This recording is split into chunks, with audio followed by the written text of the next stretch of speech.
Members, we're going to proceed to Assembly third reading file. Members, it's the Pro Tem's desire to work the file for approximately an hour and a half, considering if all our business comes in order. And then we will take up 3 committee hearings: elections, appropriations, and rules. So let's try to focus on our work this afternoon. Then we'll come back and finish whatever else we have to do. We're going to start with file item 23, AB 95.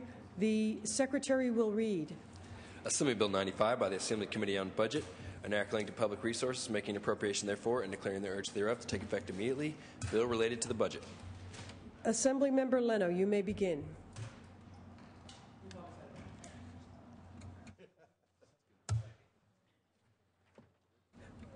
Beg your pardon, Senator Leno. That's because you're calling me Madam Speaker yesterday. Madam President, pleased to present this trailer bill for resources. It does a couple of things, colleagues. It, first of all, provides greater oversight and reporting for various high-profile programs. This would include requiring the governor to submit a zero-based budget and programmatic review for all Delta programs. And then it also makes the necessary changes to implement budget reductions for the California network of fairs and also for the state parks system. And I do want to mention to all of my colleagues that just in last minutes, as language has been circulating through the public, there has been some concern about some liability issues regarding potential park closures. And I just want to state my commitment to reviewing and considering these considerations and concerns through the Budget Committee as we enter into the spring months. I would ask for your aye vote. Discussion, members. Senator Harman. Thank you very much, Madam President. I just wanted to speak briefly about the situation involving potential state park closures. As you know, there is a proposal to close some of the parks from around the state. I have several state parks and state beaches: Bolsa Chica State Beach, Huntington State Beach, Crystal Cove State Park in my district. I'm very concerned about the proposed park closures. And one of the things that I wanted to discuss publicly is are we exploring the potential and the possibility of taking a long look at other options that might be available as it relates to park closures. Specifically, can we get local nonprofits to perhaps take over the management and administration of parks that are being considered for closure? Could we have a concessionaire that is currently involved with one of these parks or not come forward? Are there local organizations, foundations? I want to encourage the department, when they do select the parks that are going to be on the closure list, to try and do the best they can to look at these other options. I last week sent a letter to the director of parks, Ruth Coleman, requesting this very thing. Now, she was very kind to call me back and tell me that they are, in fact, looking at some of that, but there may be a need for, in the area of nonprofits, that the Parks Department may not have the authority to enter into some kind of agreement with nonprofits. That might be something we should look at on down the road. But it's, I think, important to look at all of our options before we close state parks. Thank you. Further discussion, members? Seeing none, Senator Leno. Over here. Oh, Senator LaMalfa, beg your pardon. Way over here in the corner. Thank you, Madam President. Just a couple of points I wanted to hit on here. We do see that fairs are being decimated in this, and we all understand the tough things we have to do around here. So as the the discussion unfolds during the year, I hope we can talk about alternative ways to keep the fairs, our district fairs, our county fairs, give them the flexibility they would need to move laterally towards self-sustainment. That there may be roadblocks in state code for that right now. On the portion here that concerns the off-highway vehicle fund, now this is really problematic once again of how this legislature makes a deal, makes a promise, makes a commitment, and then just a couple short years later completely pulls the rug out from under it.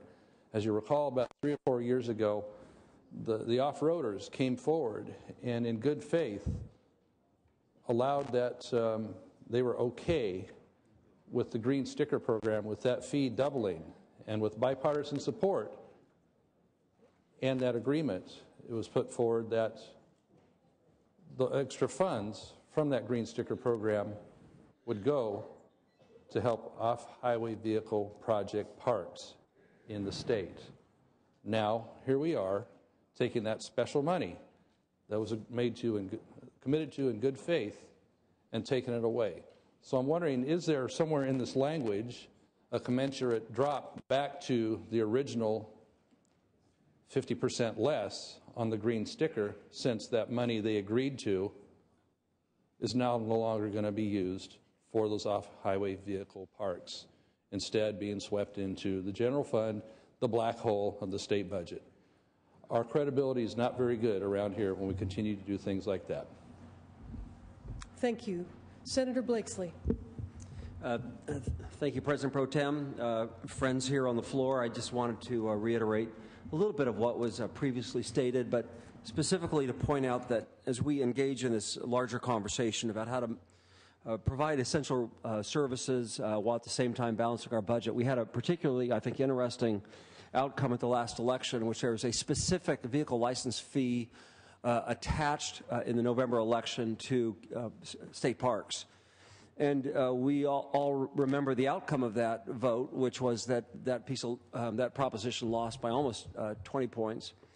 And we're now grappling with the reality that the public has spoken on that issue on vehicle license fees with regard to whether higher taxes should be used to keep parks open. And we're facing the unfortunate result is that we're making some serious and significant cuts. My frustration with this piece of legislation, this trailer bill, is as someone who for 2 years was president of a nonprofit known as a cooperating association, whose responsibility it was to mobilize volunteers, to find nonprofit groups to partner with and small businesses in my community to help keep state parks functioning at a high level. I learned firsthand just how powerful volunteerism can be if people and small businesses are given an opportunity to engage. Sadly, we're not seeing those sorts of thoughtful decisions in this solution. It is, again, that really, I think, unnecessary choice between taxes and draconian cuts, when in fact there are, in some instances like this, a third way. And I would hope that not every answer forgets the power of volunteerism in this state. I'd urge a no vote. Negrete McLeod. Colleagues, as someone who had never sat as a conferee, and sitting this time as a conferee and being a real learning experience, to say that there wasn't thought given to what we were cutting and what we were leaving on the table is just erroneous.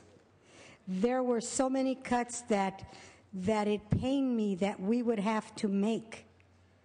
But I think I have to ask my colleagues, if we gave you A, B, C, D, E, F, G, would you then vote for the budget? Further discussion, members? Senator Lowenthal. It is the back of the room. It is. Yes. Now, as a person also just following up with Senator Negrete McLeod, as a person who served on the Budget Resources Budget Subcommittee with Senator Fuller, myself, and Senator Simitian as the chair, served on the Budget Committee, served as a conferee. all these cuts are very, very difficult, but everybody must take their fair share. It was a very, very thoughtful process. Many of these cuts came out of the subcommittee on a 3-0 vote. I mean, no one wants to eliminate the California network of fairs or to transfer money from the off-highway account or the state park reduction. Everyone has to do their fair share. I urge and I vote. Further discussion, members? Seeing none, Senator Leno, you may close. Colleagues, this is the sad fact of our lack of revenue. And as former Governor Schwarzenegger used to say, when we starve the beast of government, we're starving the beast that provides for state fairs, for a state park system, for many things that we hold near and dear. Quality public education, access to affordable higher education. They cost money. So if we're downsizing, this is one of the sad facts, and these programs within the resource trailer bill are among the damage done. With regard to volunteerism, I'm all for it. And I would encourage it, and I do, and I participate in my own community, but I don't know that we need to legislate or have government involved in volunteerism. I think we've got other things to do. I would ask for your aye vote. Secretary will call the roll. Alquist? Aye. Anderson? No. Berryhill? No. Blakesley? No. Calderon? Aye. Canella? No. Corbett? Aye. Correa? Aye. De Leon? Aye. DeSaulnier? Aye. Dutton? No. Emerson? No. Evans? Aye. Fuller? No. Gaines? No. Hancock? Aye. Herman? No. Hernandez? Aye. Huff? No. Kehoe? Aye. Aye. LaMalfa? No. Leno? Aye. Ted Lieu? Aye. Carol Lieu? Aye. Lowenthal? Negrete McLeod? Aye. Padilla? Aye. Pavley? Aye. Price? Aye. Rubio? Aye. Runner? No. Semidian? Aye. Steinberg? Aye. Strickland? No. Vargas? Aye. Walters? No. Wolk?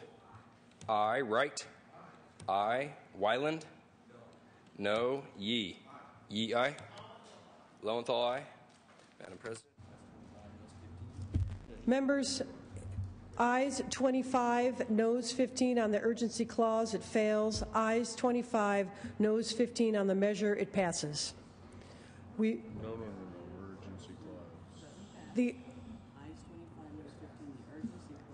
The urgency clause fails.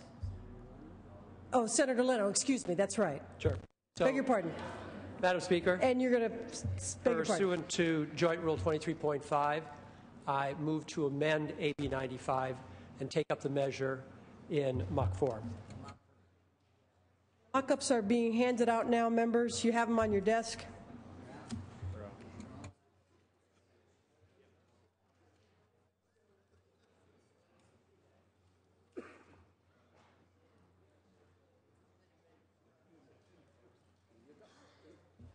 All right, so we have the bill in front of us. It is a simple majority bill. The Secretary will read. Assembly Bill 95 by the Assembly Committee on Budget, an act linked to public resources, making an appropriation therefore. Bill related to the budget. Senator Leno, you may open. Colleagues, the motion remove the urgency clause. This is the same bill, AB 95. I ask for your aye vote. Any discussion, members, on the bill? Senator Blakesley. Thank you, Madam President Pro Tem. An opportunity to extend my prior remarks. It's not so much a matter of government telling people to volunteer. It's getting out of the way and eliminating laws that currently make it very difficult, either through administrative actions or existing laws, for people to volunteer. I believe that we have ways to help support our state parks by having government get out of the way. I urge a no vote. Any further discussion, members? Then on the simple majority bill, the Secretary will call the roll. Alquist? Aye. Anderson? No. Berryhill? No. Blakesley? No. Calderon? Aye. Canella? No. Corbett? Aye. Correa? Aye. De Leon? Aye. Desaulniers? Aye. Dutton? Emerson? No. Evans? Aye. Fuller? No. Gaines? No. Hancock? Harmon? Hernandez? Aye. Huff? No. Kehoe? Aye. LaMalfa? No. Leno? Aye. Ted Lieu? Aye. Carol Lieu? Aye. Lowenthal? Aye. Negrete McLeod? Aye. Padilla? Aye. Pavley? Aye. Price? Aye. Rubio? Aye. Runner? No. Semidian? Steinberg? Aye. Strickland? No. Vargas? Aye. Walters? No. Wolk? Aye. Wright? Aye. Wyland? No. Yee? Yee, aye. Call the absent members, please. Smitty and aye. Dutton? No. Hancock? Aye. Harmon? Madam President?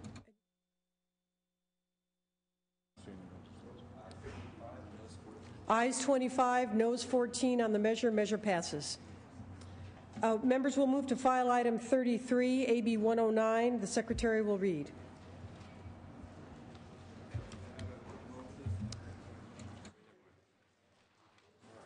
Assembly Bill 109 by the Assembly Committee on Budget, an act relating to criminal justice realignment, making an appropriation therefore, and declaring the urge thereof to take effect immediately. Bill related to the budget. Mr. Leno. Thank you, Madam President. So, colleagues, we have before us a very exciting opportunity. This is to review and realign the way we deal with our criminal justice system. I think we can all acknowledge we have a failed, very expensive system currently. We've seen the general fund spending on corrections double from about 5% of our general fund to now 11% in just the past 8 years. And we still have a recidivism rate that has grown from 67 to 70%, twice the national average. And when you look at why is it we have that sky-high recidivism rate, it's not surprising when you recognize that about 70% of our inmates, as they are released, are functionally illiterate. About the same percentage leave our prison system with a drug or alcohol problem. They are virtually unemployable without job skills, job training, or any preparation to enter into their communities as they return home. We can do much better, and that's the proposal before us. So there are three components to this public safety realignment. The first is the realigning of low-level offenders. The second is parole realignment. And the third is juvenile justice realignment. So taking them one by one, with regard to the realignment of low-level offenders, now we are talking specifically about nonviolent, non-serious, non-sex offenders. And additionally, there's now, as a result of the February adjustments that the administration has made to the proposal, there is a list of a couple of dozen additional crimes that will be excluded from this realignment, and that's out of public safety concerns. So first, it will remove tens of thousands of inmates from state prison and will, by doing so, reduce overcrowding. In fact, once fully implemented by 2014, we expect to see 38,000 fewer state inmates, which is approaching the 40,000 that the federal court has told us that they will release if we do not take action. So this should be looked kindly upon by that federal court. As a result, we will also cut $2 billion out of the Department of Corrections budget. No small accomplishment. The realignment will allow local governments to use more effective ways, proven ways, to keep our communities safer and to keep those who are re-entering on the straight and narrow and able to succeed in their lives. For example, if someone has a drug or alcohol problem, currently when they fail their parole, we send them back to state prison at a cost of about $50,000 a year. And guess what? We're not dealing with the problem, which is a drug or alcohol problem. At the local level, locals, with the funding we will be providing, will be able to invest in a variety of different programs to get to the core of the problem and to make sure that this individual will not continue to fail and will not recidivate, but will be able to move forward successfully. And that would be with intensive community-based supervision or drug and alcohol treatment, all of which costs significantly less than the $50,000 a year we are squandering just warehousing individuals. With regard to the parole realignment, we now have a duplication of efforts. We've got the state involved with the parole of former felons coming out of state prison. We have the probation officers in our counties dealing with those who are coming out of jail and are on probation. The state will retain responsibility for the supervision of the most serious and violent offenders, such as high-risk sex offenders and third strikers. But otherwise, we would follow the success of something we all created just a couple years ago, and that was through SB 678. We created a community corrections program. We initiated the programs with some front-end financing, which came from a one-time stimulus benefit from the federal government, about $40 million.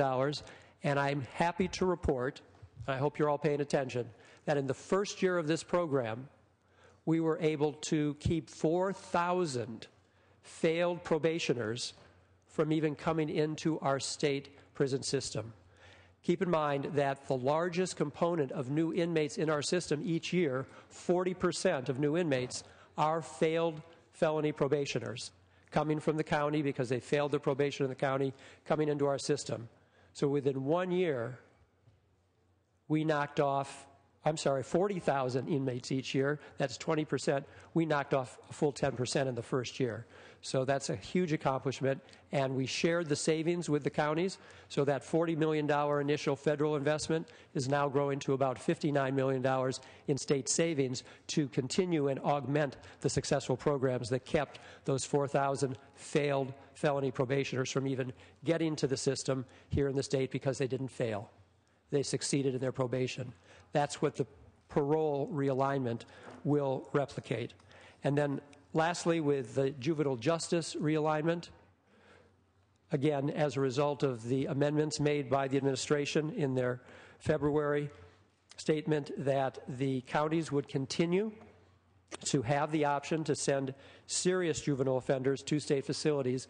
Keep in mind, we have reduced our juvenile population in state facilities from around 10,000 down to a remaining about 1,600.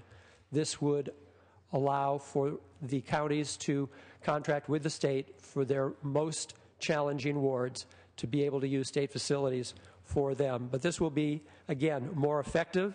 They'll be able to, where they can, invest in juvenile justice systems at the local level and with a greater likelihood of rehabilitation and far less costly.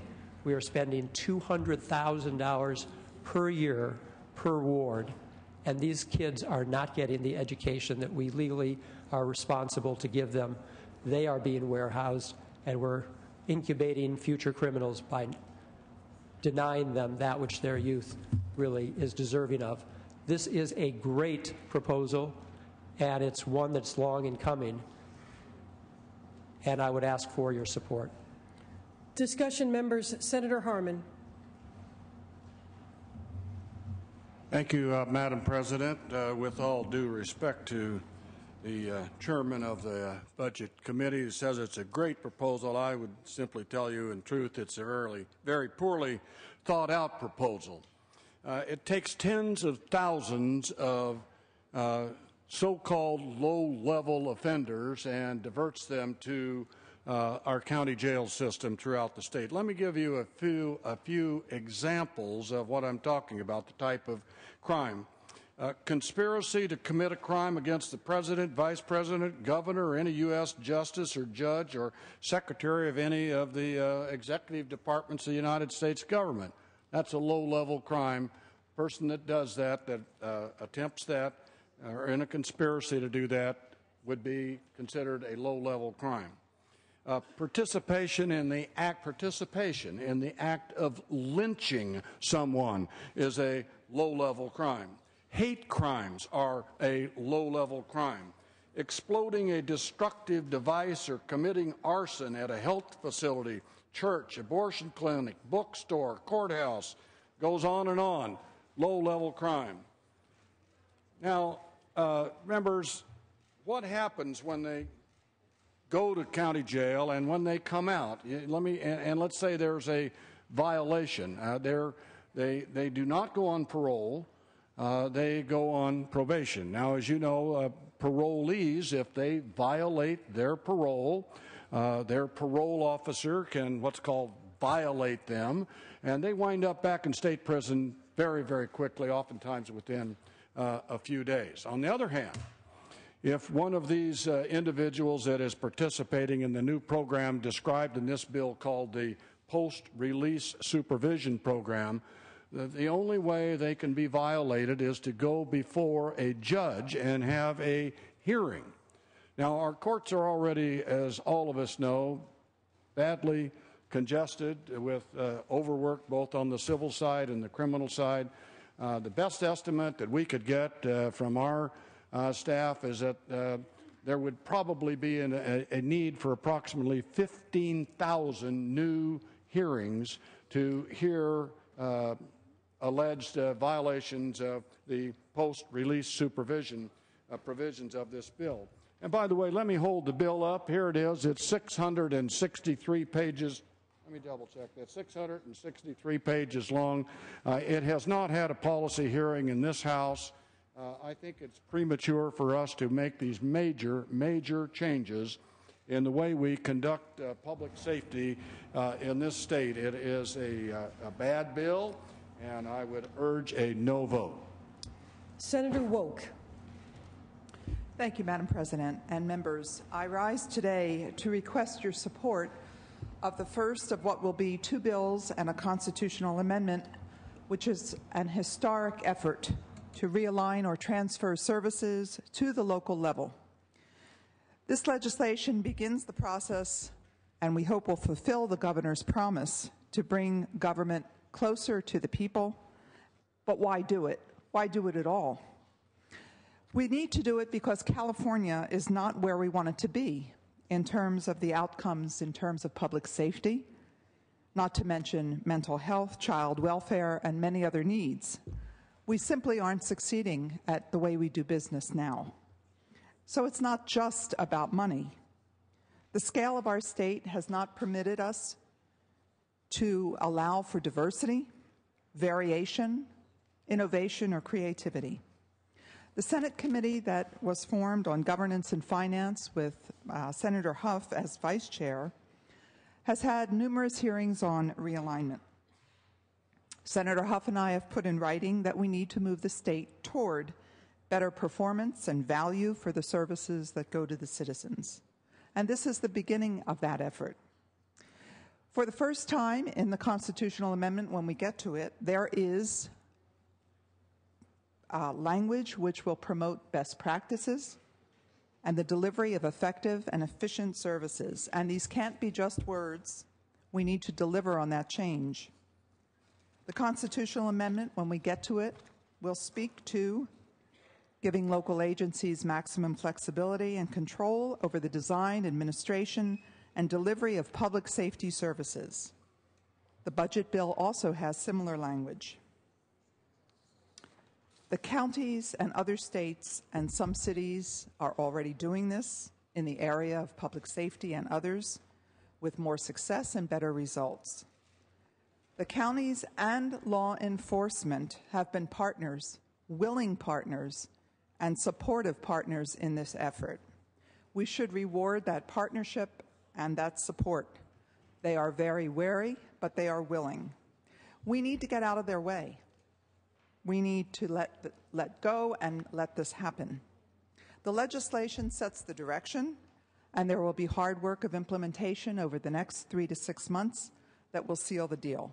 Because at the end of the day, people want to know that they're getting value for their money, that what we do results in some better outcome for the citizens, that they are safer, that there is better treatment, that they are protected. They aren't right now. And this is an effort in conjunction, in partnership with the counties and law enforcement to make that happen. We need to improve the trust that people have in their government. I ask for your aye vote on the first of important realignment and historic realignment efforts. Thank you. Thank you, Senator Woke. Welcome, Mr. Speaker. We will go to the next senator, and that is Senator Runner. Thank you, Madam President. Today, I rise and I have about 10 points to make, but I am so discouraged with the process here. Last week, I think it was a 1,000-page bill, and now, as Senator Harman said, it's a 662-page bill that we really, as a staff, our staff even didn't have in the last week. There is a correlation between prison population and crime on the street. In 1980, Governor Brown's first term in office, there were only 25,000 inmates in state prison. There were, however, more murders, rapes, robberies, aggravated assaults, burglaries, and car thefts than there were in 2009, even though the population of California had grown by 13 million people. There were more rapes in 1980 than any other year in record. Under AB 109, California's total inmate population would decline. It's about 162,000 right now, to 122,000. A total last seen in 1993, before the adoption of 3 strikes. That's a release of nearly 40,000 inmates. While in 93 incarceration levels may be desirable, in 1993 crime levels are not. There were 4,000 California homicides in 93, more than twice as many in 2009 at 1972. If AB 109 is implemented, California's prison incarceration rate will drop from 16th to 37th among the states, below Wyoming, Alaska, and Hawaii. AB 109 is a vast social experiment which will bring crime and grief to communities throughout California. In a related matter and of great personal interest to me, AB 109 would permit offenders convicted of certain sex offenses to be released without state parole. These offenses include sexual battery, lewd and lascivious conduct with a child 14 or over, and production of child pornography. As a consequence of such offenders would not be subject to GPS monitoring, which is a condition of state parole under Jessica's law. And that's thwarting the will of the 70% of Californians who voted for that.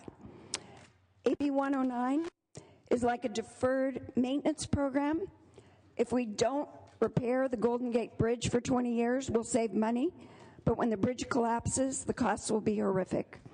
If we neglect the criminal justice system by passing AB 109, the collapse of public safety will occur quickly within 1 or 2 years, and the overcrowding of the courts are just one aspect of that. To paraphrase a sage former member of this body, if AB 109 passes, tell your constituents to get a dog, buy a gun, and install an alarm system. The state of California will no longer protect you. I've done 2 out of 3, so I guess I need to get a dog. AB 109 is designed to shift responsibility for approximately 44,000 inmates from the state to the county. County jails are currently incarcerate about 78,000 people. As many as 38 counties already have population caps in place. There's simply not enough space to accommodate the shift. On March 9th, 2011, there were 13,969 parole violators who had been returned to the state prison system. Responsibility for incarcerating these parole violators would shift back to the counties. AB 109 would, in addition, shift jurisdiction for incarceration for as many as 35,000 convicted felons from the states to the counties. A shift of prisoners from state to county will result in more crowded jails, lead to population caps in counties where they are not already in place, and this in turn will lead to early release of more inmates. If the proposed realignment were fully implemented, 30 to 40,000 inmates would be displaced onto the streets of California. This comes as no surprise to the administration. There's no expectations that the counties will be able to incarcerate 35,000 felons to the terms they currently are required by law. And for that reason, AB 109 creates a laundry list of alternatives to incarceration so that convicted felons who are now sent to prison will instead face community-based punishment, including alternatives like short-term flash incarceration, intensive community supervision, mandatory community service, work in lieu of confinement, and day reporting. AB 109 wagers the safety of millions of Californians on the half-baked premise of unproven rehabilitation programs that will somehow succeed where parents, teachers, judges, and both juvenile and adult correction systems have thus far failed. I'd urge a no vote. Senator Hancock, you put your mic. All righty, Senator Anderson. Thank you, Madam President. Members, make no mistake, this will allow early release of dangerous criminals out of our lockup and into our communities.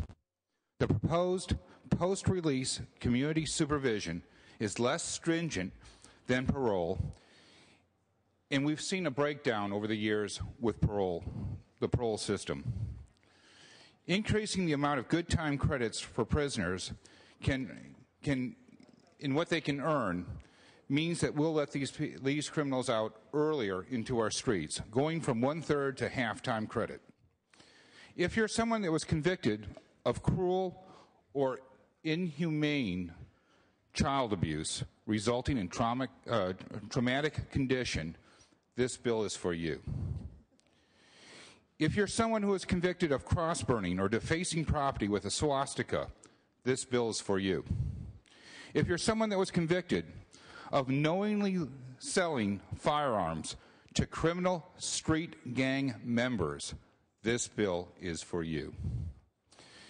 If you're someone that was convicted of the sale of controlled substances to a minor under 14 in a park, this bill is for you. If you're convicted of exploding a destructive device or committing arson near a church, a school, a healthcare facility, etc., this bill is for you. The top priority of government, of state government, should be the protection of our law-abiding citizens, all citizens, and this bill undercuts that protection. It's unfair to our law enforcement to overwhelm them by putting all these people onto the streets, knowing that there's no way that they're going to be able to fully respond. I agree with my colleague. I urge all Californians, if this bill passes, to get a dog, to buy a gun, and to put an alarm system in. Fortunately, we've done 2 out of those 3 things, and we'll be looking for a dog next. But not all Californians can afford that, and it's unfair to them. I ask for a no vote. Senator Hancock. Thank you, Madam President. I would like to point out that most Californians cannot, in fact, afford our current system, which is recognized as one of the most expensive failures of a criminal justice and corrections system in the United States. 70% of our prisoners return to prison within 3 years, the majority of them for parole revocation, not for being convicted of a new crime.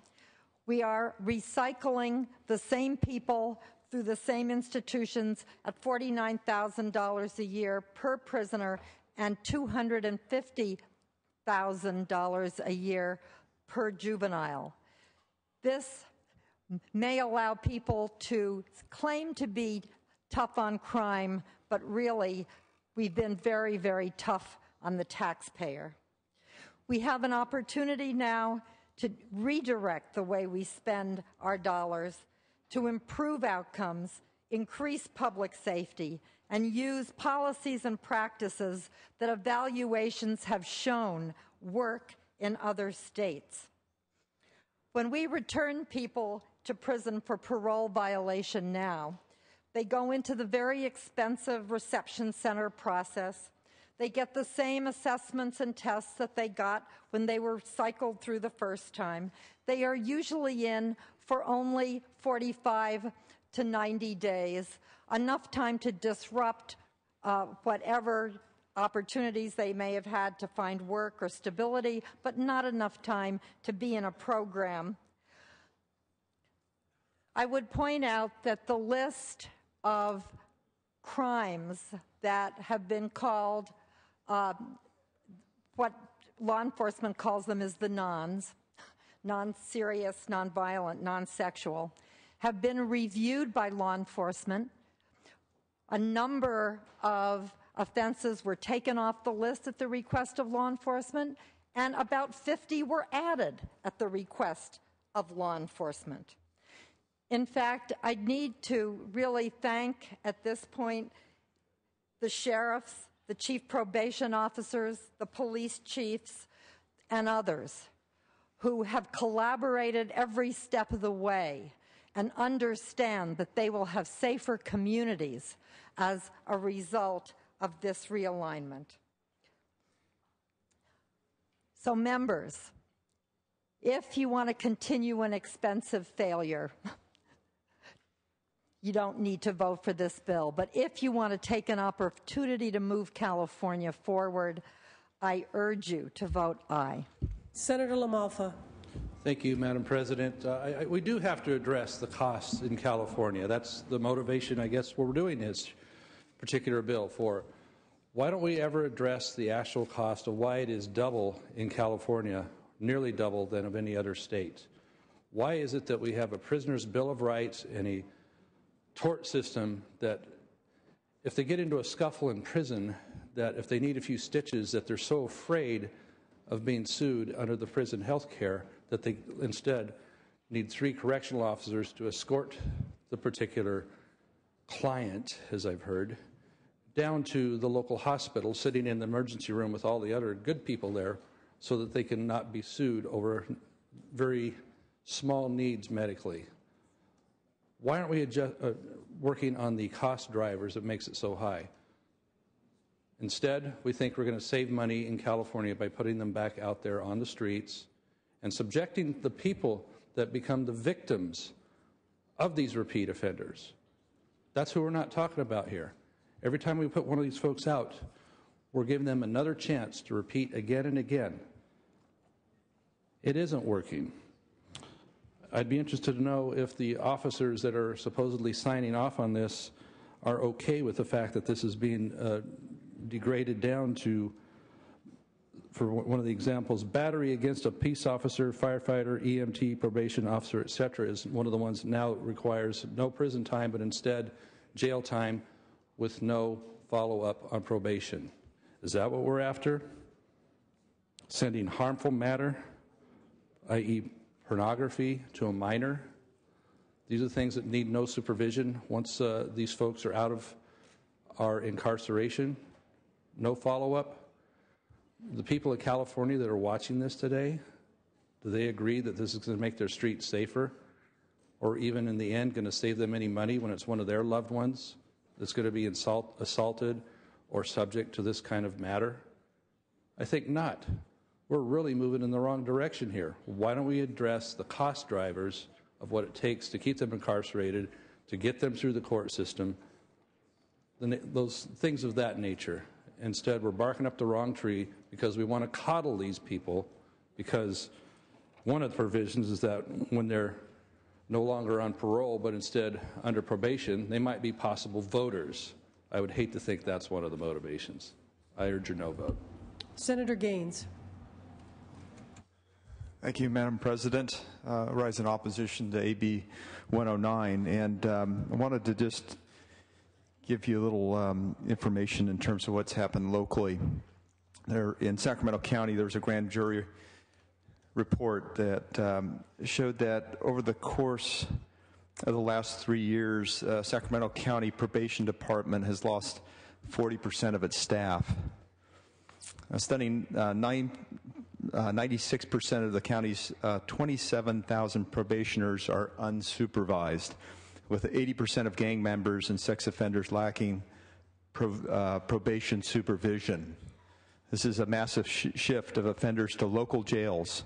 And I've had the opportunity to talk to both my local DA and a couple of sheriffs in my district about the change that's going to occur in our jail system throughout the state of California as you get more coarsened prisoners in the state prison system now populating and training the inmates that are at the local level, making them tougher and coarser, and then creating more harm as these individuals are released early into the streets. And you will recall that in January of last year, the impact of SB X318, when we had the early release of thousands of individuals at the local level. And in Sacramento, within a day of release, there was an attempted rape by one of those individuals that was released. So to make this argument that these are not dangerous individuals that we're releasing into our communities is just not accurate.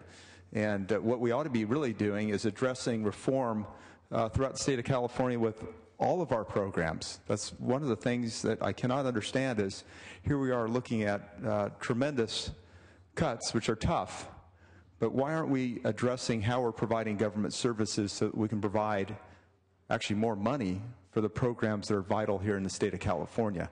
And I haven't seen any of that addressed. We're simply slashing with abandon and not approaching this in a manner that ought to reflect more thought in the right way to make sure that our revenues are matching our expenses. Thank you. Further discussion, members? Senator Leno, I will ask you to close. Senator Lowenthal. Excuse me. I've just been listening, and I think it's a very interesting discussion around the question of safety. Is this going to make us less safe? I would just like to say that the sheriffs support this motion. They're the ones that will talk about what's less safe or not. Chief probation officers support the realignment. That has a real issue about whether it's going to be safe or not. And the police chiefs, in concept, support this. This will not make us less safe. This will make us more safe. Further discussion, members? Senator Leno, you may close. Thank you, Madam President. Let it be noted, the party of no is also the party of fear-mongering. If you would listen to the no voices in this room, you would believe that the sky will fall and civilization as we know it will come to an end. Senator Lowenthal is correct. Ask the people on the front lines, the people who are putting their lives on the line to keep our communities safe, whether they support this bill. The sheriffs of California support this bill. The chief probation officers of California support this bill. The chiefs of police support this bill. And the California State Association of Counties support this bill. The governor has worked in concert with the stakeholders to make sure that we move forward thoughtfully and safely. I heard one colleague state that this is a vast social experiment. No, Senator. What this bill will do is finally implement evidence-based programming, data-proven results, so that we can have successful outcomes, which spending 11% of our general fund currently is not providing. So if the party of no would like to suggest another way to reduce our population by 40,000 so a court doesn't do it much less judiciously than this proposal will, we're open to it. But this debate has been going on for many, many years, and we're not getting any other ideas. This is very thoughtful. And again, you got a problem with this? Talk to the sheriffs, the police, chief probation officers, those who know what it takes to deal with 50, 60, 70 probation cases at a time. And now we have a successful program. I was so honored to work with then Senator, now Supervisor Benoit, to create the community corrections model upon which this is based, and which in its first year proved so successful. So this is a great opportunity. I don't want to deny that change can sometimes be a little frightful, but that doesn't mean we need to sell fear to the people of California. Unless you own a pet store and you're trying to sell more dogs, this might be a good argument to make. But if you're interested in moving California forward in a thoughtful way, using best practices from other states, proven, documented, successful ways of dealing with criminal justice, you'll support this bill today. Secretary will call the roll. Alquist? Aye. Anderson? No. Berryhill? No. Blakesley? No. Calderon? Aye. Canella? No. Corbett? Aye. Correa? De Leon? Aye. DeSaulnier? Aye. Dutton? No. Emerson? No. Evans? Aye. Fuller? No. Gaines? No. Hancock? Aye. Harmon? No. Hernandez? Aye. Huff? No. Kehoe? Aye. LaMalfa? No. Leno? Aye. Aye. Ted Lieu? Aye. Carol Lieu?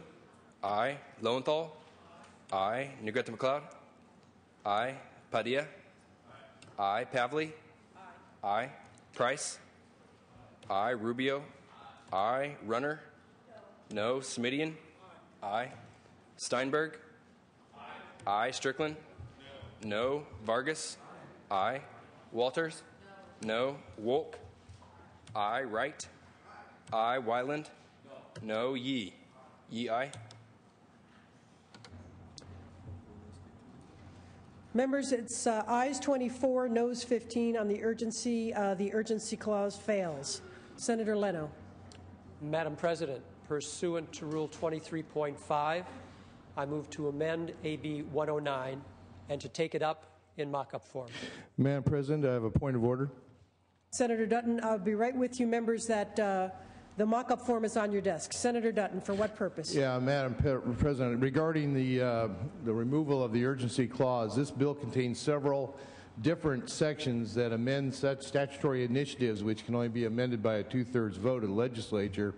The Legislative Council on numerous occasions has keyed bills which amend the same sections of Penal Code as two-thirds vote bills. Furthermore, there is nothing in recent enacted Proposition 25 that would allow the legislature to get around the two-thirds vote requirement.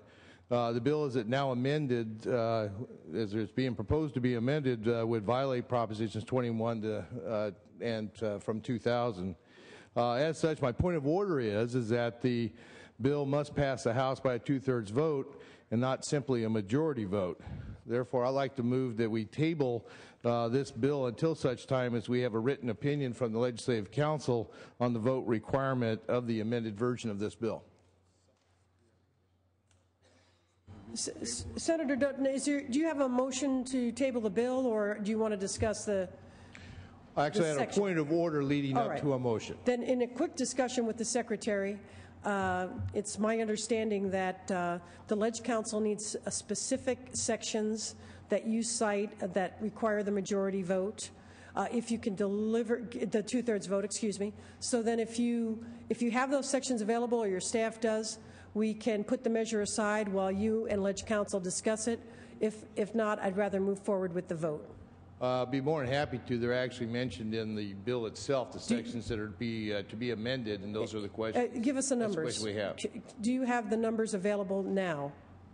The section numbers. if you would like, I can be more than happy to go through this entire bill and we can point Please them do. Please do. We want the section numbers, or we're going to take up the vote. Well, I would, if you give me just a second, would you give me the courtesy of a minute, and I'll be Yes, more than happy to be put it happy together to. for you. Be happy Okay, to. Thank you.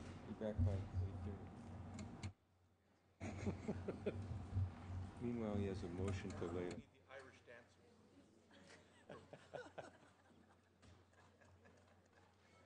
Members, we're going to give Senator Dutton a moment, and then we'll see if we're moving on or dealing with this.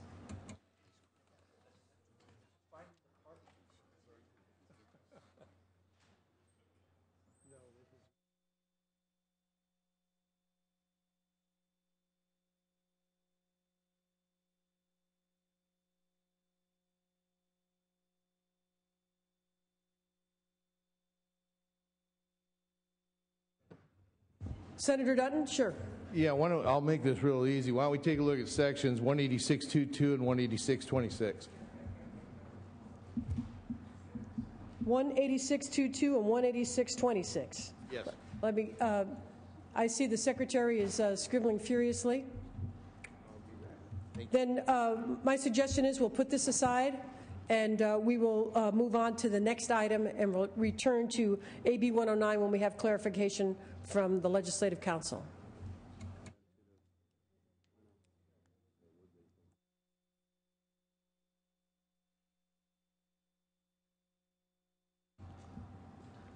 Senator Leno, will we take up AB 111 now? The Secretary will read. Members, we're on file item 35. Assembly Bill 111 by the Assembly Committee on Budget, an act relating to criminal justice realignment, making an appropriation therefore, and declaring the urgency thereof to take effect immediately. Bill related to the budget. Senator Leno, you may open. Thank you, Madam President. So this bill is related to AB 900. You may remember that we passed that as a legislature back in 2007. It was a bipartisan effort, and this makes some changes to it. What AB 900 did was to provide additional state resources for the construction of state prison beds and county jail beds. And this bill is designed to accelerate the availability of these funds to counties in an effort to make it easier for them to manage the increased caseload associated with the realignment proposal that we just heard, of course, for low-level offenders. It will accelerate the availability of jail construction funds. It takes $133 million of the jail construction funding that is still in Phase 1 of AB 900 and moves it to Phase 2, and then makes all of the Phase 2 money immediately available. And the bill ensures that counties can begin developing plans to construct new jail capacity as is necessary to support the realignment.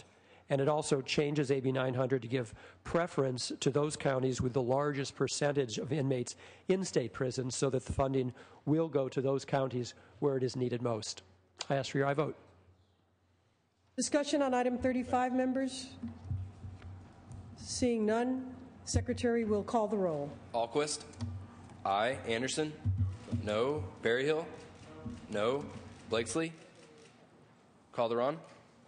Aye. Cannella? No. Corbett? Aye. Correa? Aye. De Leon? Aye. Desaulniers? Aye. Dutton? Emerson? No. Evans? Aye. Fuller? Gaines? Hancock? Aye. Harmon? No. Hernandez? Aye. Huff? No. Kehoe? Aye. LaMalfa? No. Leno? Aye. Ted Lieu?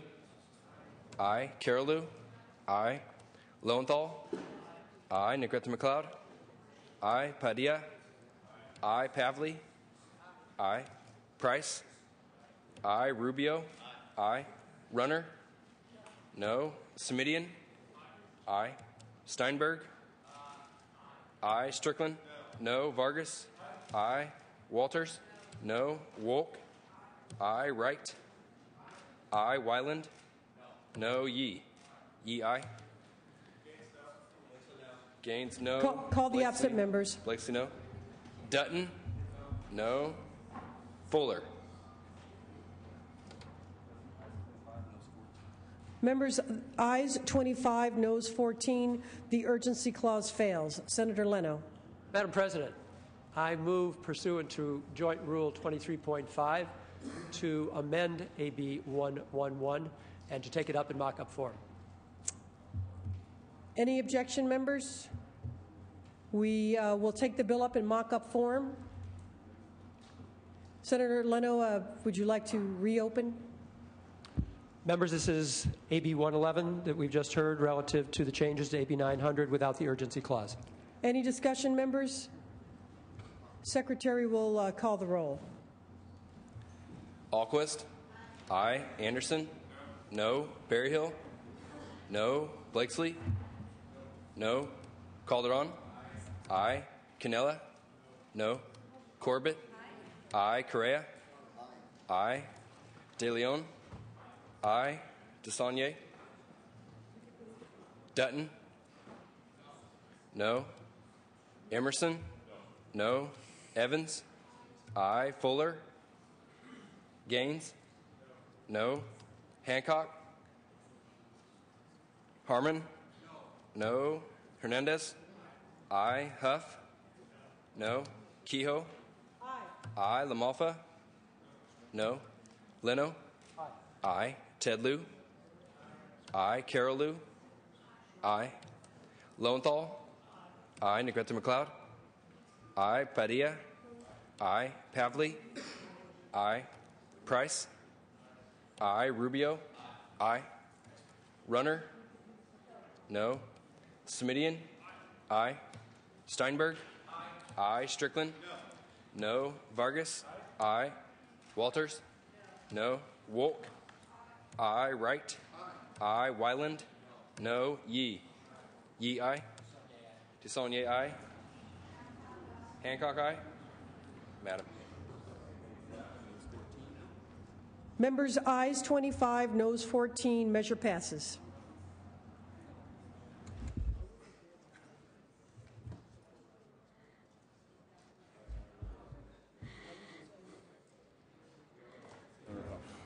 Senator Huff, for what purpose?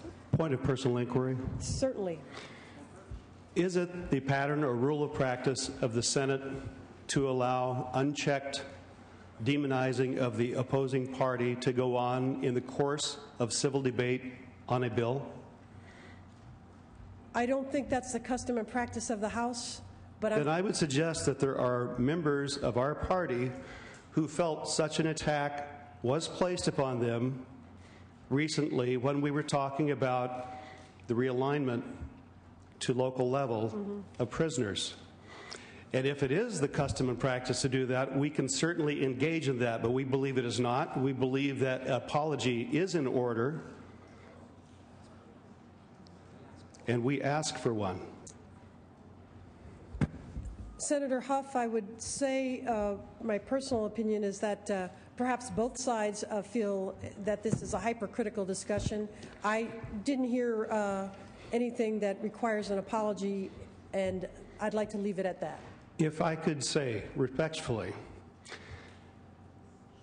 we were termed as the party of no, when in fact we were describing our concerns for the public safety of our electorate. We were concerned that the actions taken today would put the population at risk.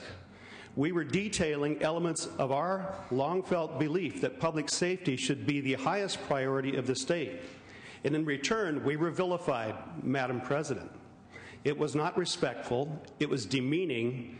It was not in the character as I believe we are to conduct ourselves in the California State Senate. And we do respectfully request an apology. We can call names too, but we do not want to lower ourselves to that level. Senator Steinberg?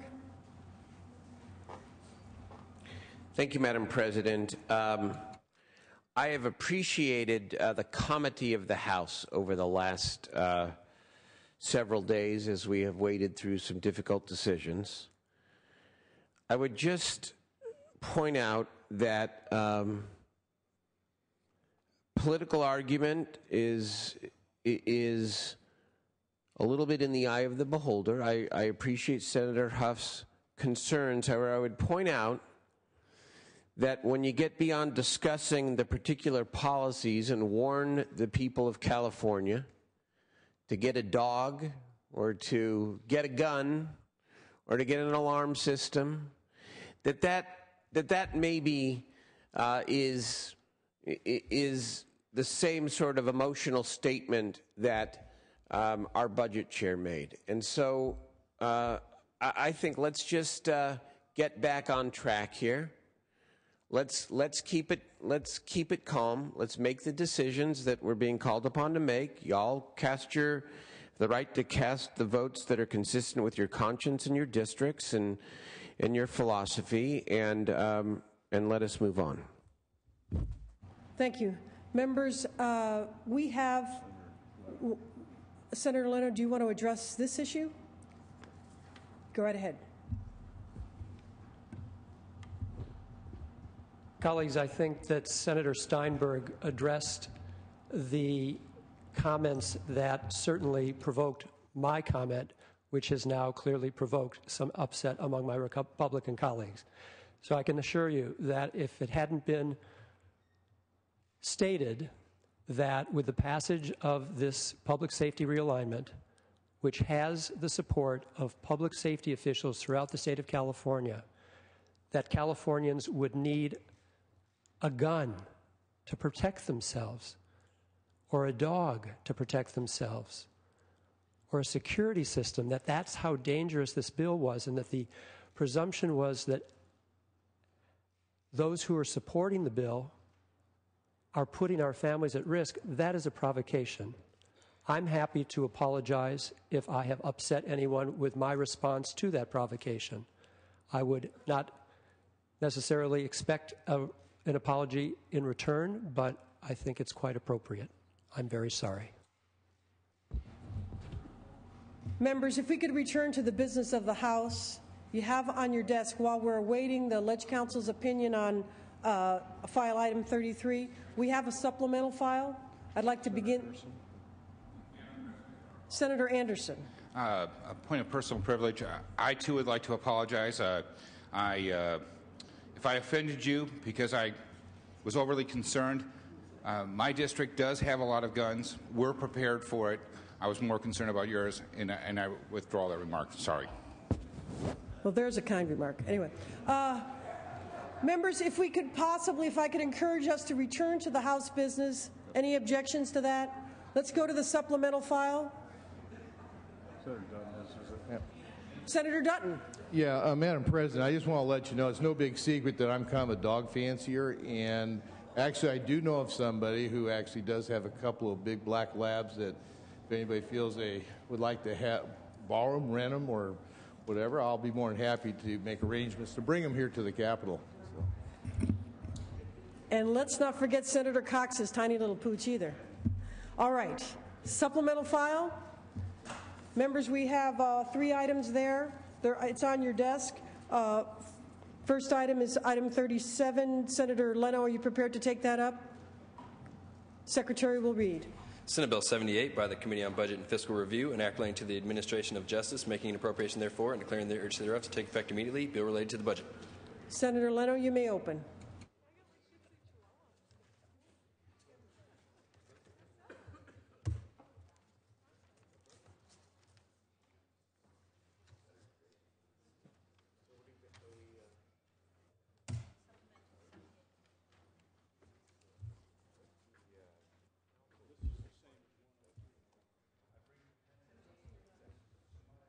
One second, Senator Leno. We want to check the vote level.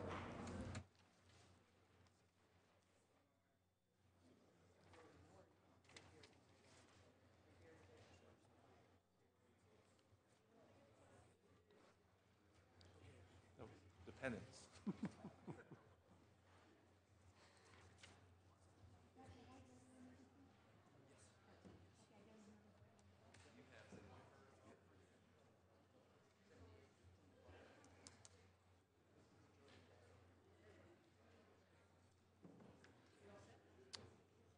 All righty, members, this is a majority vote bill. Senator Leno, you may open.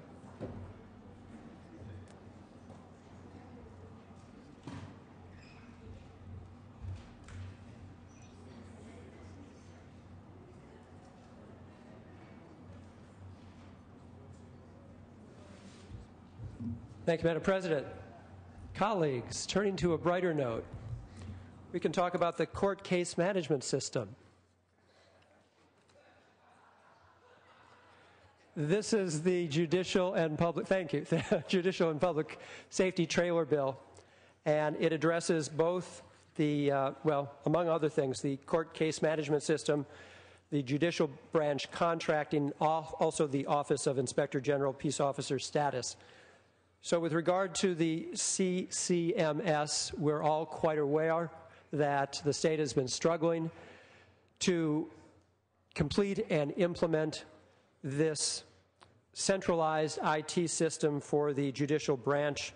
The state auditor has raised serious concerns, and this bill requires an independent review of the system and also requires that before the system can be deployed to any of the courts, that the judicial branch must address any flaws or defects identified in the independent assessment. With regard to judicial branch contracting, this bill creates a new section of Public Contract Code applicable to the judicial branch. It means that most contracting requirements, such as competitive bidding and also procurement of IT goods and services, would be the same for the judicial branch as for other state agencies. So that will mean Californians will be provided with a court system using the most appropriate contracting practices, ensuring the efficient and effective use of state funds.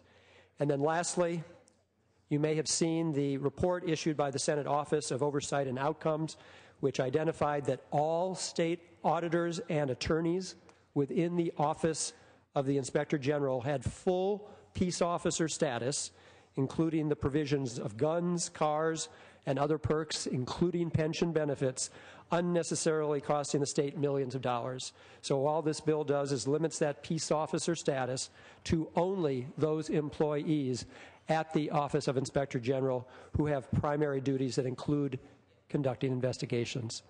This will save the state over $3 million a year. I ask for your aye vote. Discussion members. Senator LaMalfa. Thank you. I just did want to point out a couple of key pieces in this legislation that this does eliminate the sunset on what had been a temporary court fee increase on many fees for different court actions, including civil fees. As well, exempted in this from being billable by the DOJ is the California Coastal Commission and the State Lands Commission, whose legal expenses, which can be quite high, are going to be absorbed into the DOJ, unlike many other agencies which are billable by the DOJ. The discussion members. Senator Ted Lieu. I'm going to support this bill, even though I don't think it goes far enough. We're cutting $20 million from the court management system. At a time where we're cutting essential services in other places, I believe we should fully cut the upgrade to our court management system. We should not be upgrading the computer systems of our courts at this point in time. There are much greater and better things we need to fund. Thank you. Any further discussion, members? Seeing none, Senator Leno, you may close. Your aye vote, please. Clerk will call the roll. Alquist. Aye. Anderson. Berryhill. No. Blakesley. Aye. Calderon. Aye. Canella. Aye. Corbett. Aye. Correa. Aye. De Leon. Aye. DeSaulnier. Aye. Dutton. Emerson. Evans. Aye. Fuller. Gaines. Hancock. Aye. Herman. Hernandez. Aye. Huff. No. Kehoe. Aye. Aye. LaMalfa. No. Leno. Aye. Ted Lieu. Aye. Carol Lieu. Lowenthal. Aye. Negrete McLeod. Aye. Padilla. Aye. Pavley. Aye. Price. Aye. Rubio. Runner. No. Smidian. Steinberg. Aye. Strickland. No. Vargas? Aye. Walters? No. Wolk? Aye. Wright? Aye. Wyland? No. Yee? Yee, aye. Call the absent members. Call the absent members. Anderson? No. Dutton? No. Emerson? Fuller? No. Gaines? No. Harmon? No. Liu? Carolou? Aye. Rubio? Smidian? Smidian, aye. Madam. Ayes 26, noes 12 members. That Assembly amendments are concurred in. Next item is file item 38. Secretary will read. Senate Bill 84 by the Budget and Fiscal Review Committee, an act relating to taxation, making an appropriation therefore, to take effect immediately, bill related to the budget. Senator Leno, you may open. Thank you, Madam President. Colleagues, this general fund trailer bill adds a new special fund loans and transfers to the Budget Act. It authorizes $540 million in new special fund loans to the general fund and also authorizes the transfer of $5.1 million from special funds to the general fund for a good reason. Most of these loans were proposed by the governor to backfill for the revenue loss caused by the cancellation of the sale for leaseback of the 11 large state office buildings, which I think we all agreed was a wise decision by the governor. The sale leaseback transaction had an implied interest rate of about 10%. The internal borrowing, which this bill will allow for, will instead have an interest rate of under 2%. Clearly a much better deal for the state and for the taxpayers of the state. I ask for your aye vote. Discussion, members? Any discussion? Seeing none, Senator LaMalfa. Thank you, Madam. I'd like to also to point out on this one here that this does indeed include funding possibly for a special election that may take place in June, but it only extends to the Secretary of State's portion of costs for the special election. Once again, nothing's being done to help all the 58 counties whose costs are going to be extreme for this election and several others previously that they have not been reimbursed for. We need to make sure the state pays its bills for what the state costs. Further discussion, members? Seeing none, the Secretary will call the roll. Alquist? Aye. Anderson? No. Berryhill? No. Blakesley? No. Calderon? Aye. Canella? No. Corbett? Aye. Correa? Aye. De Leon? Aye. DeSaulnier? Aye. Dutton? No. Emerson? No. Evans? Aye. Fuller? No. Gaines? No. Hancock? Aye. Harmon? No. Hernandez? Aye. Huff? Kehoe? Aye. LaMalfa? LaMalfa? No. Leno? Aye. Tedlew? Aye. Carolou? Aye. Lowenthal? Aye. Negrete McLeod? Aye. Padilla? Aye. Pavley? Aye. Price? Aye. Rubio? Aye. Runner? No. Smidian? Aye. Steinberg? Aye. Strickland? No. Vargas? Walters? No. Wolk? Aye. Wright? Aye. Wyland? No. Yee? Yee, aye. Call the absent members. Huff? No. Vargas? Aye. Madam President. Ayes 25 members, noes 15. Assembly amendments are concurred in. We will take up file item 39. The Secretary will read. Senate Bill 86 by the Budget and Fiscal Review Committee, an act relating to taxation, making an appropriation therefore, to take effect immediately, bill related to the budget. Senator Leno, you may open. Thank you, Madam President. Colleagues, this is the Tax Compliant and Tax Programs Trailer Bill. What it does is attempts to close the tax gap Tax gap is something that should be of great importance to all of us. That is the difference between the amount of money that taxpayers owe legally to the state of California and the amount of money that we actually collect. As a result of this bill, we will generate over $330 million to close our budget deficit. 4 components to it. Firstly, it implements a narrow amnesty program for taxpayers that have illegal tax shelters, referred to as an abusive tax avoidance transaction. It's a voluntary program and allows taxpayers who have participated in illegal tax shelters to come forward and pay their tax liabilities in full, and in exchange, most penalties will be waived and no criminal action will be brought against them. Secondly, it authorizes a financial institutions records match system that will allow the Franchise Tax Board to work with financial institutions to match bank records of delinquent tax debtors in an effort to collect those tax debts. Thirdly, it authorizes the Board of Equalization to develop a lookup table. This will help taxpayers comply with existing use tax law that requires the payment of use tax from companies headquartered out of state that are not required to collect the tax at the point of sale. And then lastly, it eliminates the refundable portion only of the Child and Dependent Care Expense Tax Credit. I would ask for your aye vote. Discussion, members? Senator Gaines. Yeah, question of the author.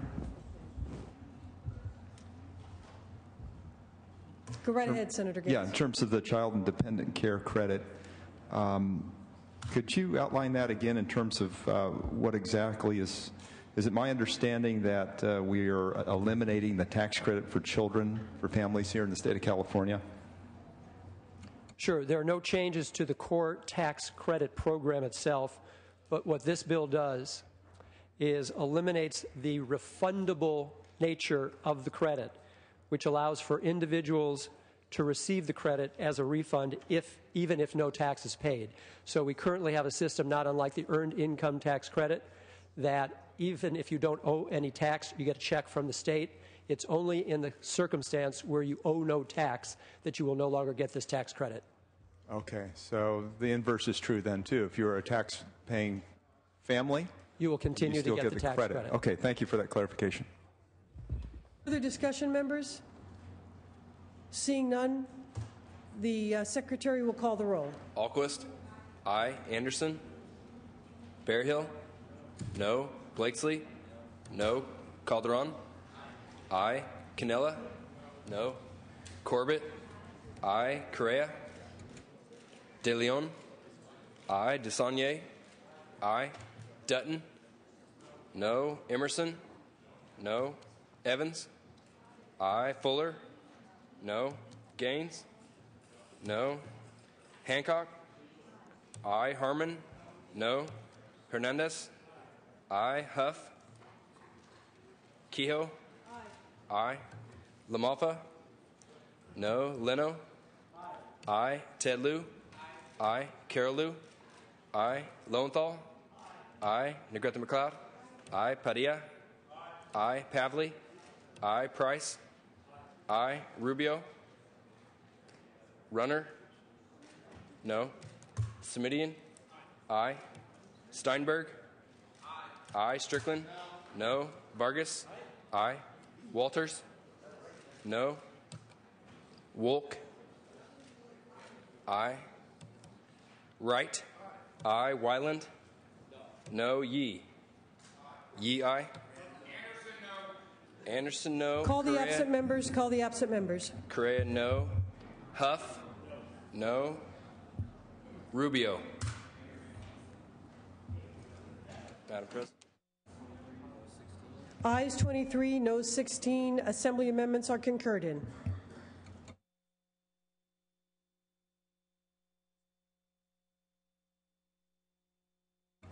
Senator Dutton.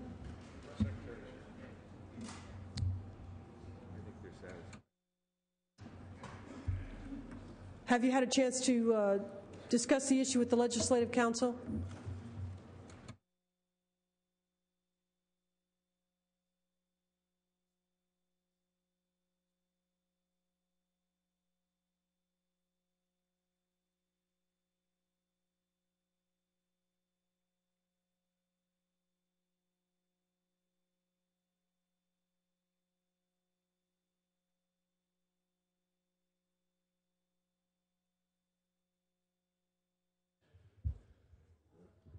Dutton. We await your reply. We have received an opinion from lead counsel. Seemed like it might be a little on the close side, but without prejudice, I will remove my Thank you so much, Senator Dutton. Appreciate that. That leaves us with Senator Leno making his motion, I believe. We will take the bill up as a majority vote. Senator Leno. Does he need to read? Take two. And the Secretary will read. Assembly Bill 109 by the Assembly Committee on Budget, enacting to criminal adjustment realignment, making an appropriation therefore, and declaring the urgency thereof to take effect immediately. Bill related to the budget. Colleagues, in the hope of saving some time, rather than repeat the debate that we had on our public safety realignment, that this is the same bill without the urgency clause, I would ask for your aye vote. Any discussion, members? Seeing none, Secretary will call the roll. Alquist? Aye. Anderson? Berryhill? No. Blakesley? No. Calderon? Aye. Canella? No. Corbett? Aye. Correa? De Leon? Aye. DeSaulnier? Aye. Dutton? Emerson? No. Evans? Aye. Fuller? No. Gaines? No. Hancock? Aye. Herman? No. Hernandez? Aye. Huff? Kehoe? Aye. LaMalfa? No. Leno? Aye. Ted Lieu? Aye. Carol Lieu? Aye. Lowenthal? Aye. Negrete McLeod? Aye. Padilla? Aye. Pavley? Aye. Price? Aye. Rubio? Runner? No. Smidian? Aye. Steinberg? Aye. Strickland? No. Vargas?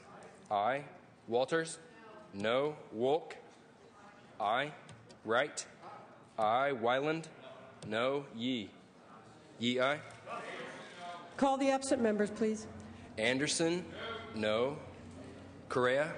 No. Dutton? No. Huff? No. Rubio? Rubio, aye. Madam President?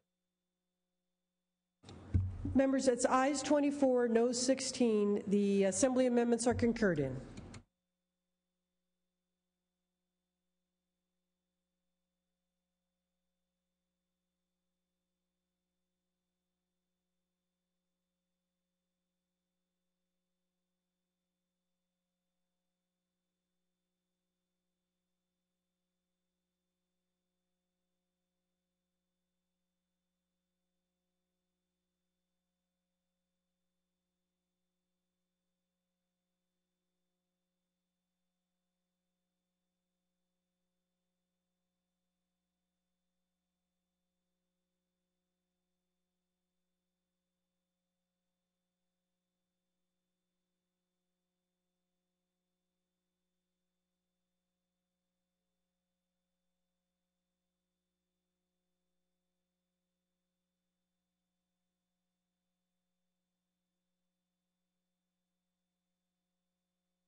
Members, we're going to take up SB 70, without reference to file. It's on your desks.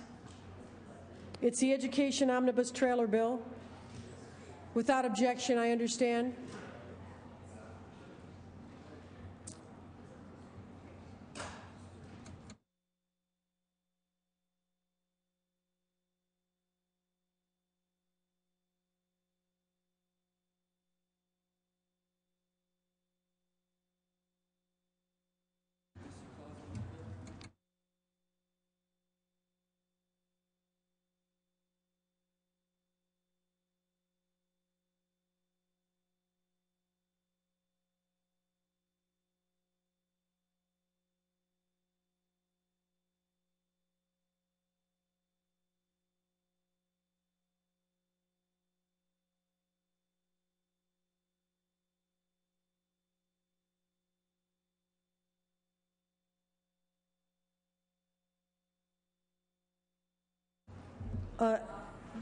The Secretary will read. Senate Bill 70 by the Committee on Budget and Fiscal Review, an act relating to education finance, making an appropriation therefore to take effect immediately, bill related to the budget. Senator Leno, you may open. Thank you, Madam President. Colleagues, this is the Education Trailer Bill. It makes budget-related changes not only to K through 12, but also to child care and to higher education. First, it defers an additional $2.1 billion in K through 12 revenue limits and $129 million in community college apportionments. It also redirects $80 million in one-time Prop 98 savings to K through 12 schools in 10-11 to fill a budget shortfall for federally mandated special education mental health services. It also adds provisions to the Education Code related to the fuel tax swap. We've already talked about this in committee. This holds harmless provisions that specify that the fuel tax swap does not change the Prop 98 minimum funding guarantee. It also provides for statutory changes necessary so that we can achieve $391 million in programmatic savings in child care, while at the same time preserving child care for disabled, abused, and at-risk children. And then lastly, it makes a change to the way we deal with our Cal Grants in post-secondary educational institutions. It sets a threshold for achievement and accomplishment by these institutions to be eligible for our Cal Grants. And it does it the following way. It prevents higher education institutions with a 3-year student loan cohort default rate of more than 24.6% and more than 40% of students borrowing. So if your college has a high default rate above 24.6% and more than 40% of the students are borrowing through Cal Grant or participating in Cal Grant programs, these schools will be ineligible. It also allows existing students to continue even in disqualified institutions if they're already in the school, though with a 20% reduction. Qualified institutions would not have any change to their Cal Grant levels. This was not the specific proposal that I would have liked to seen gone forward, but the status quo is that we have no threshold of achievement for these schools to participate in the Cal Grant program. This, for the first time, will set a threshold. And by doing so, we give incentive and encouragement to institutions that will fall below this threshold and actually will be above it because they have high default rates to improve the quality of their schooling so that their students will not default on their loans. And by doing so, those institutions would then qualify and their students would be able to receive Cal Grants from them. I'd ask for your aye vote. Discussion, members? Any discussion? Seeing none, the Secretary can call the roll. Alquist? Aye. Anderson? No. Berryhill? No. Blakesley? Calderon? Aye. Canella? No. Corbett? Aye. Correa? De Leon? Aye. Desaulniers? Aye. Dutton? No. Emerson? No. Evans? Aye. Fuller? No. Gaines? No. Hancock? Aye. Harmon? No. Hernandez? Aye. Huff? No. Kehoe? Aye. Lamalfa? No. Leno? Aye. Ted Lieu? Aye. Carolou? Aye. Lowenthal? Aye. Negrete McLeod? Aye. Padilla? Aye. Pavley? Aye. Price? Aye. Rubio? Runner? No. Semidian? Aye. Steinberg? Aye. Strickland? No. Vargas? Aye. Walters? No. Wolk? Aye. Wright? Aye. Wyland? No. Yee? Yee, no. Call the absent members. Blakesley? No. Correa? No. Rubio?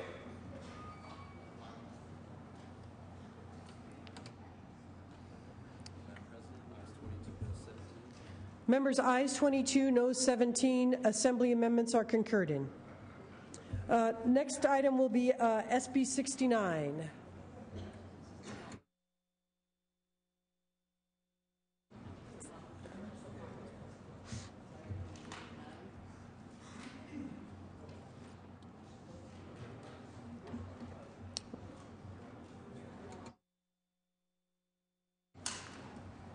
And Senator Leno. Oh, Senator Steinberg, are you going to open on SB 69? Yes. Oh, all righty, Senator Leno.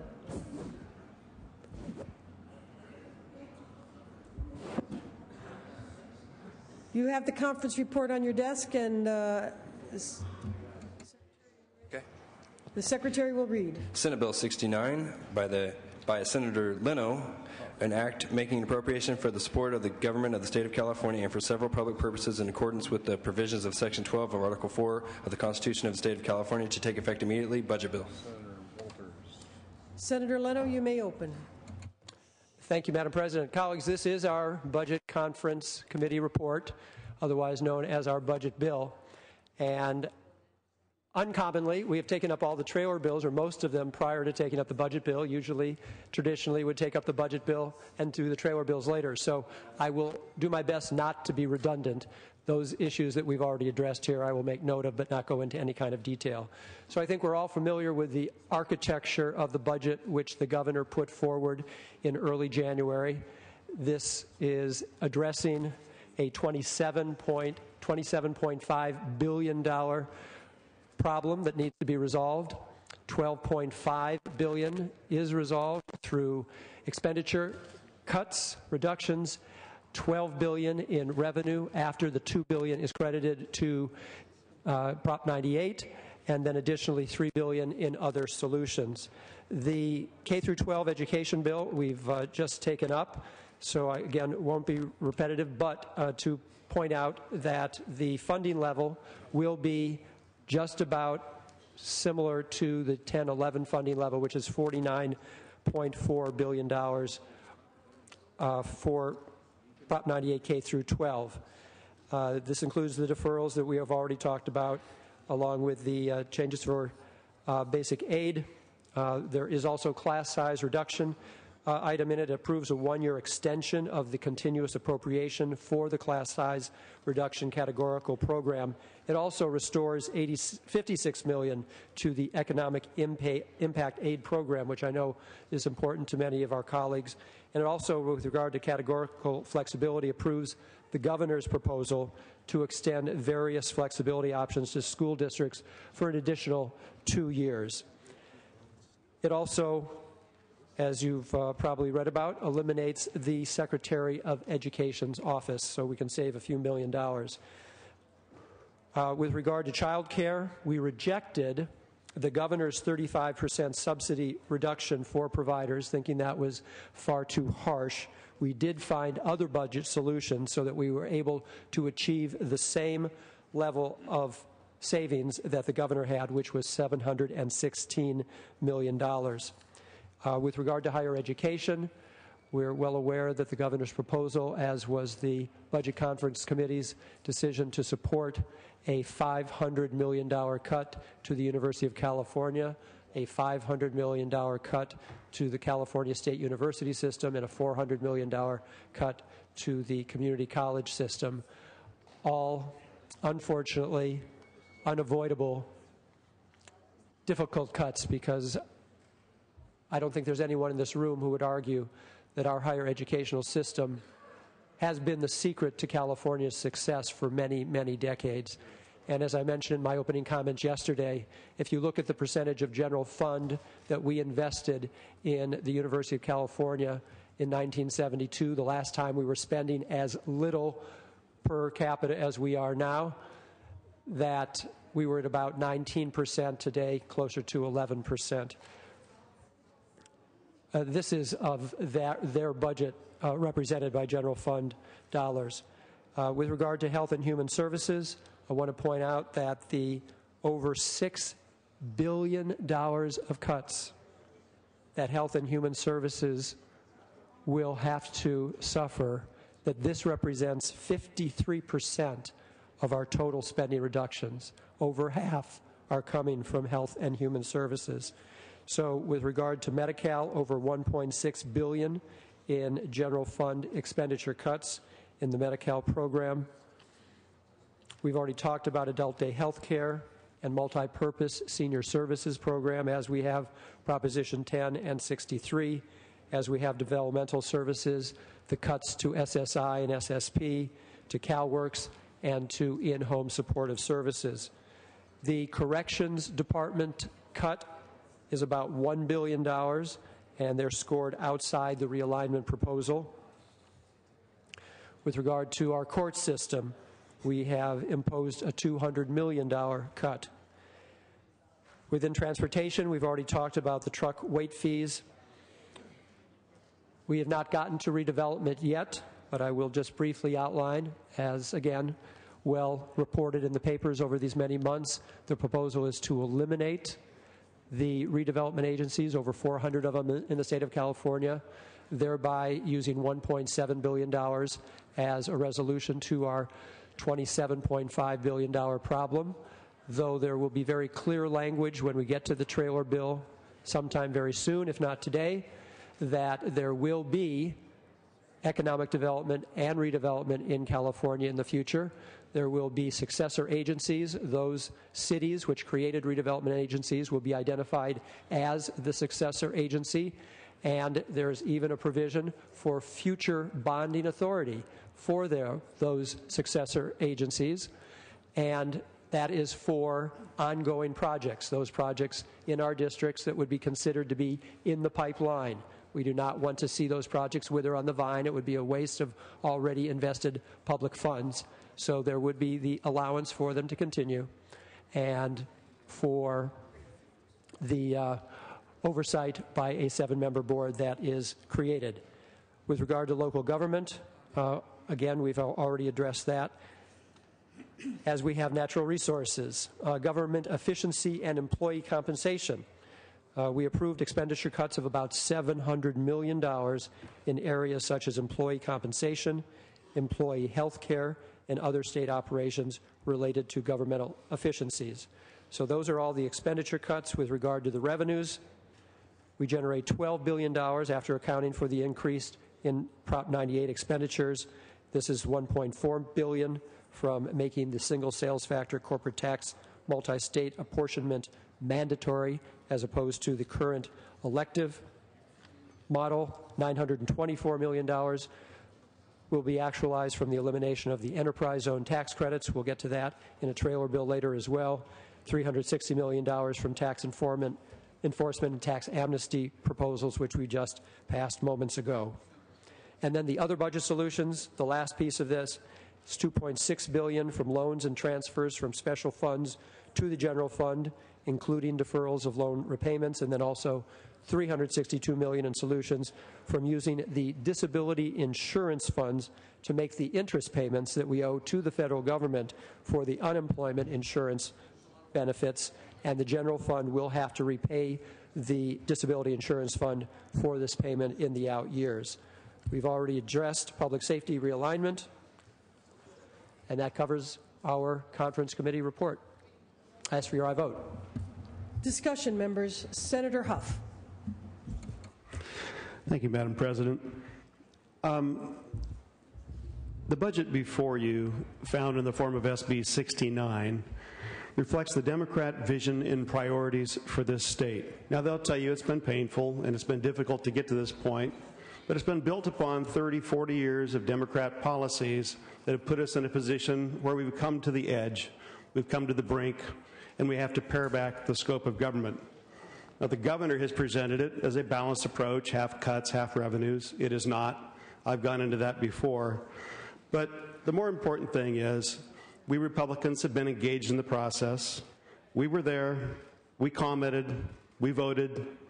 Not one single item changed as a result of concerns or alternatives offered by Republican members. Now, we're always asked, where is your budget proposal?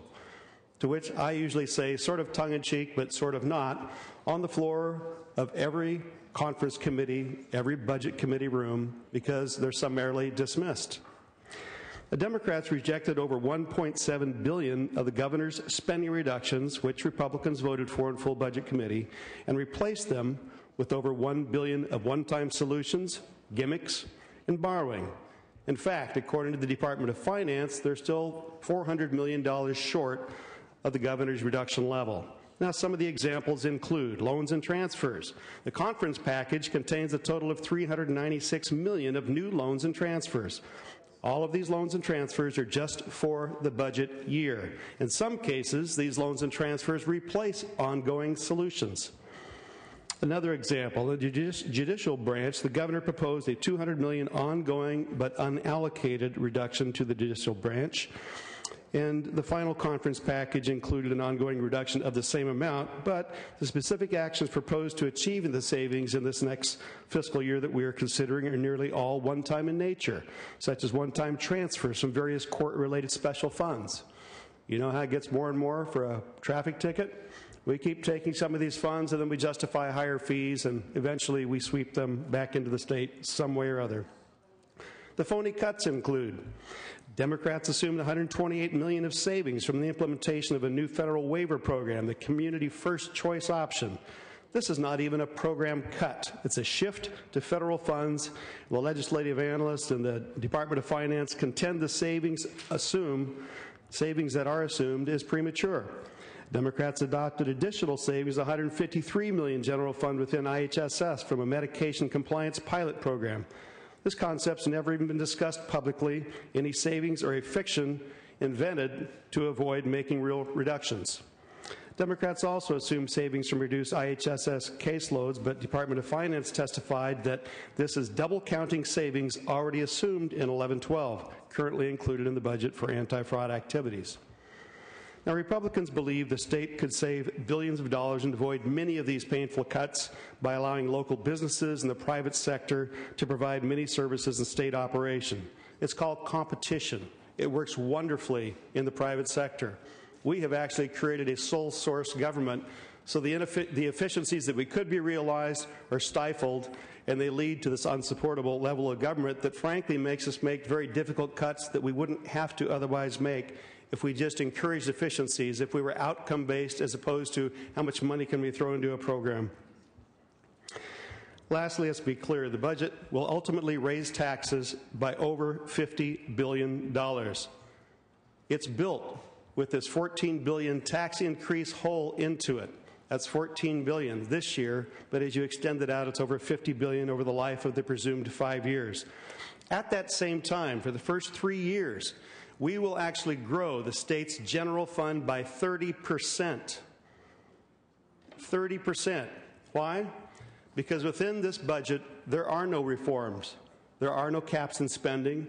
There are no pension reforms to the degree that would help us in our outlying problems. It doesn't provide what we need to do, which is create jobs, which should be our #1 priority. I didn't sign the conference report. I urge a no vote on this entirety because it's an inadequate package. Senator Strickland.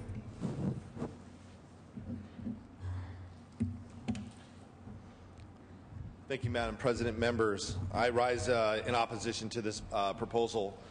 This proposal assumes a $14 billion tax increase and over a $50 billion tax increase over the lifetime of the 5 years to hardworking California families. Now, when you're talking those big numbers, billions and trillions, you know, it's important to understand what that means for an average family. An average family of four will pay an extra $1,000 out of their paycheck. $1,000, members. When we have rising gas prices, people are living paycheck to paycheck. They're making hard decisions at their kitchen table. It's an extra $1,000 burden to every family across the state of California.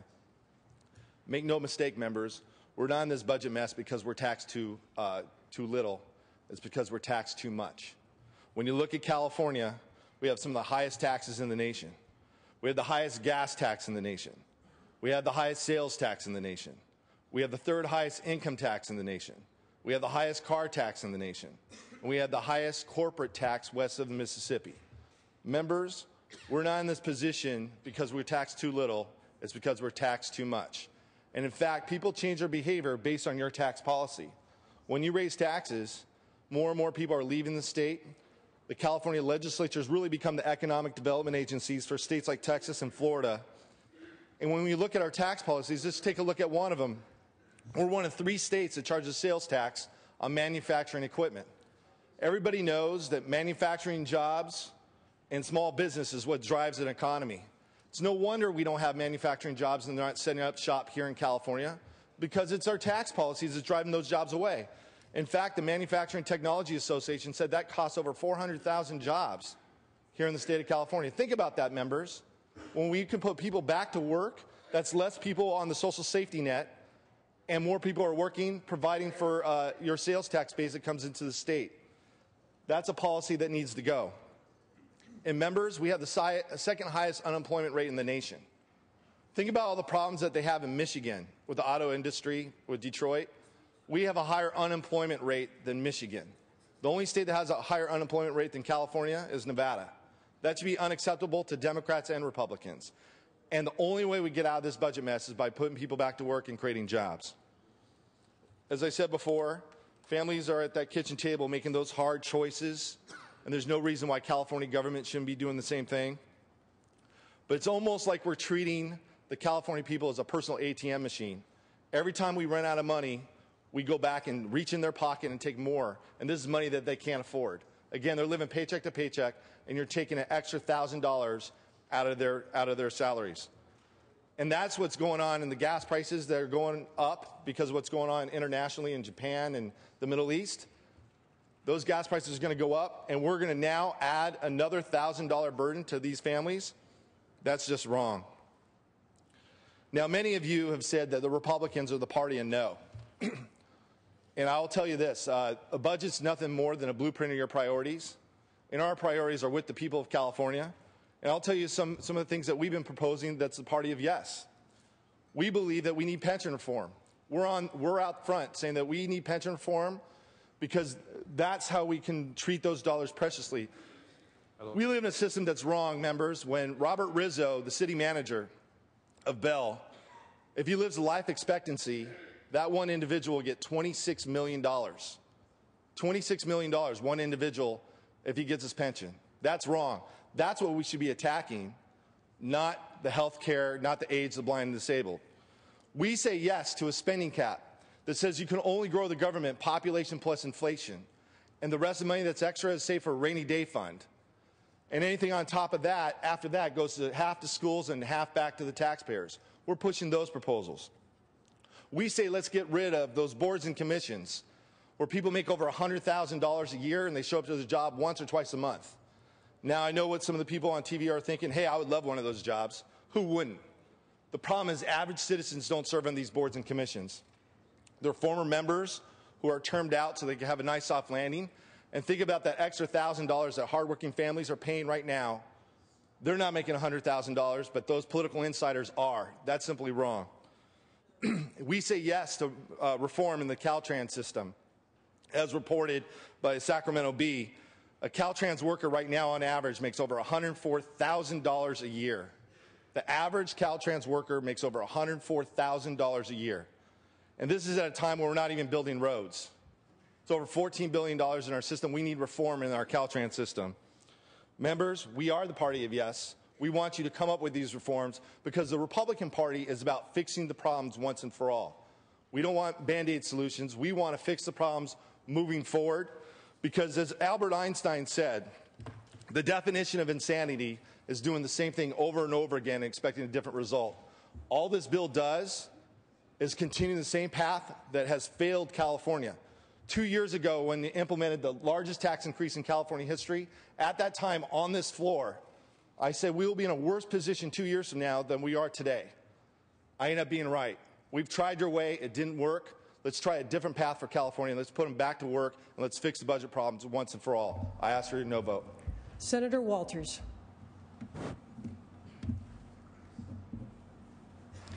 Madam President and members, I'm disappointed. Here we are today doing a budget drill when we are suffering from an official unemployment rate of 12.5%, when it's more likely 20 to 25%. People are losing their homes, they can't pay their bills, and they're finding it very difficult to make ends meet. I'm disappointed we're here today doing a budget drill to presumably put pressure on Republicans to vote to put tax increases on the ballot, when we should be taking this time to face what the problems of the state of California really are. We should be taking this time to discuss jobs and to cut government regulation so we can put more people back to work. We should be addressing the billions of dollars of unfunded pension liability that our state is facing. And we should be looking at our state government, the massive state government we have, and how to run it more efficiently by cutting government regulation, by contracting out services, by cutting fraud and waste, and by instituting a real spending cap. But what are we doing here today? Instead, we're doing a drill. What we should be doing is we should be addressing what the voters have sent us up here to do and to make sure that we are making the proper cuts and having government run more efficiently.